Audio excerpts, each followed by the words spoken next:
मोठा स्वयंपाक करायचा असेल किंवा छोटा स्वयंपाक करायचा असेल किंवा घाईघाईत स्वयंपाक करायचा असेल तर हाताशी काही गोष्टी तयार असतील ना तर स्वयंपाक करायला कंटाळाही येत नाही आणि स्वयंपाक हा झटकीपट तयार होतो। तर अशाच काही टिप्स सहित मी आज तुम्हाला 3 प्रकारच्या काही गोष्टी दाखवणार आहेत ज्याने स्वयंपाक उरकायला मदत तर होते, शिवाय स्वयंपाक हा आपला अतिशय चविष्ट बनून तयार होतो। वर्किंग वुमन असतील, त्यांना सकाळी ऑफिसला जायची घाई असेल तर आठवड्याचं 15 दिवसाच्या अशा काही गोष्टींची तयारी करून ठेवली की स्वयंपाक हा पटकन तयार होतो आणि टेस्टी असा स्वयंपाक बनवून खायला सुद्धा मज्जा येते। अक्षताच किचनमध्ये आज आपण अशा काही गोष्टींची तयारी करून ठेवणार आहोत जेणेकरून 15 दिवस आठवडाभर आपल्याला स्वयंपाक उरकण्यासाठी बरीच मदत होते। तर 15 दिवसातून किंवा 8 दिवसातून अशा गोष्टी तुम्ही तयार करून फ्रीजमध्ये ठेवू शकता। सगळ्यात उपयुक्त अशी स्वयंपाक करताना लागणारी पेस्ट म्हणजे अद्रक लसणाची पेस्ट। ही पेस्ट जर स्वयंपाकामध्ये वापरली तर स्वयंपाक हा रुचकर तर नक्कीच बनतो, पण अद्रक लसणाची पेस्ट बनवताना कोणकोणत्या गोष्टींची काळजी घ्यायला हवी हे मी तुम्हाला यामध्ये सांगणार आहे, म्हणजे जेणेकरून त्या अद्रक लसणाचा जो कलर आहे तो चेंज व्हायला नको आणि त्याचा जो टेस्ट आहे किंवा आपण 8 दिवस ते ठेवणार आहोत तर त्यासाठी कोणती गोष्ट वापरायला हवी हेही मी सांगणार आहे।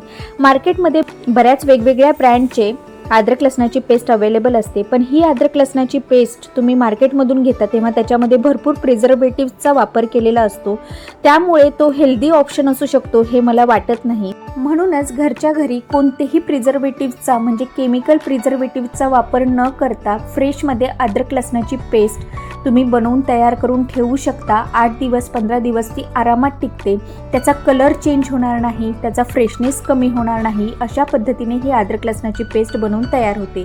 तर 1 वाटीला कमी एवढं मी इथे लसूण सोलून घेतलेला होता आणि अर्धी वाटी एवढं मी अद्रक घेतलं होतं, त्यामध्ये मीठ आणि तेल घातलेलं आहे आणि हे वाटून घेतलेलं आहे। तर अशा पद्धतीने अद्रक लसणाची पेस्ट बनवून तयार झालेली आहे।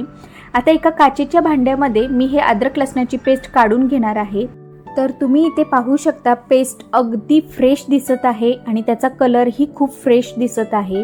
तर कलर त्याचा असाच 15 दिवस राहण्यासाठी यामध्ये मी तेल घातलेले आहे आणि नॅचरल प्रिझर्वेटिव्ह म्हणजे आपले मीठ घालून याला मी छानपैकी वाटून घेतलेले आहे।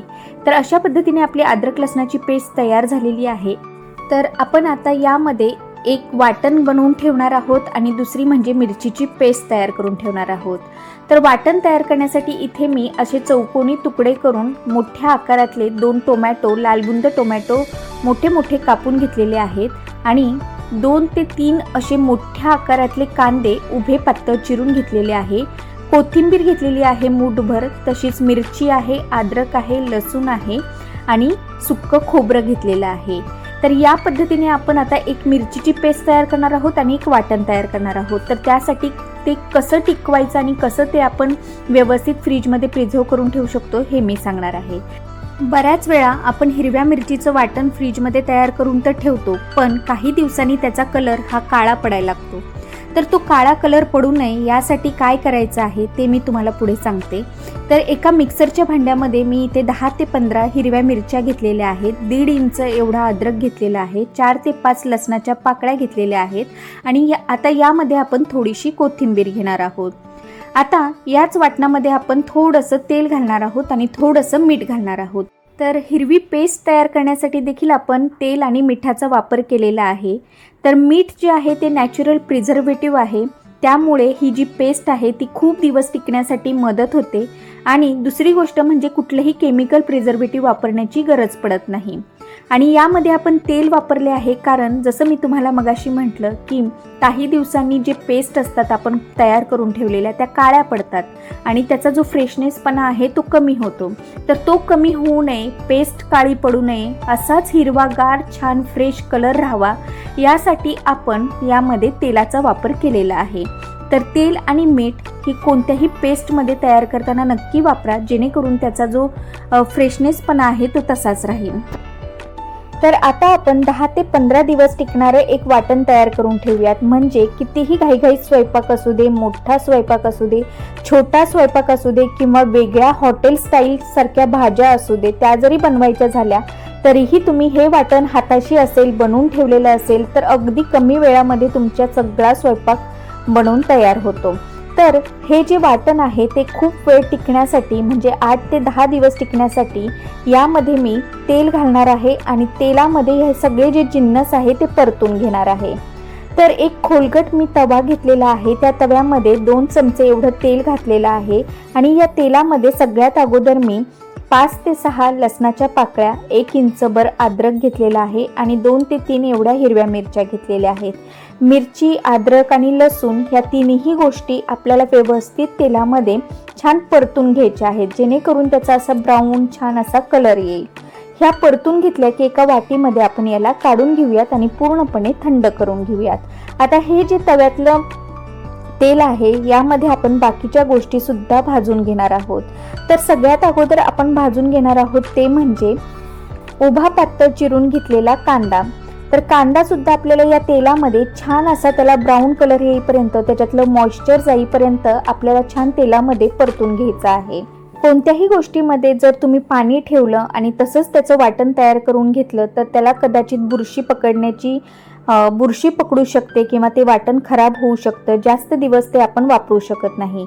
पण जर तुम्ही कांदा, टोमॅटो, लसूण, खोबरं असेल किंवा अद्रक असेल, मिरची असेल, ह्या सगळ्या गोष्टी जर तुम्ही तेलामध्ये व्यवस्थित शॅलो फ्राय करून घेतल्या की त्यामधलं सगळं मॉइश्चर निघून जातं आणि ते वाटण जे आहे ते खूप काळ टिकण्यासाठी मदत होते।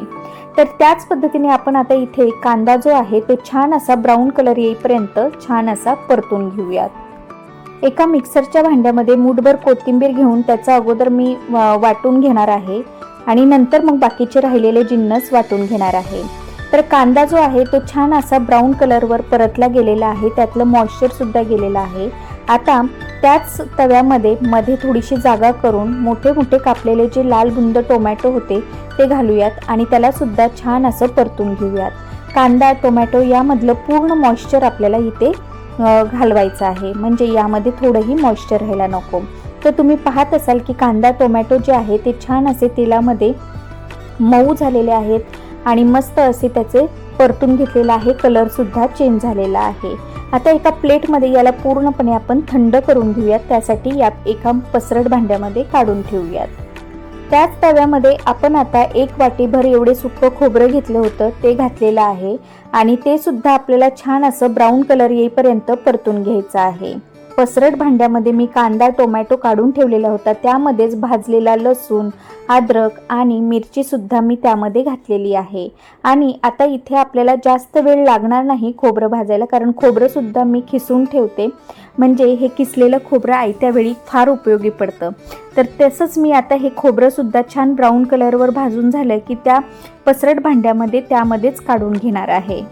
हे सगळे इन्ग्रेडियंट व्यवस्थित भाजून झाले, थंड झाले की मग आपल्याला मिक्सरमधून छान त्याचे असं वाटण तयार करून ठेवायचं आहे आणि एका काचेच्या भांड्यामध्ये त्याला स्टोर करून तुम्ही फ्रीजमध्ये ठेवू शकता आणि जेव्हा वाटेल तेव्हा तुम्ही कोणत्याही भाज्यांसाठी, ग्रेव्हीसाठी, हॉटेल स्टाईल भाज्यांसाठी वापरू शकता।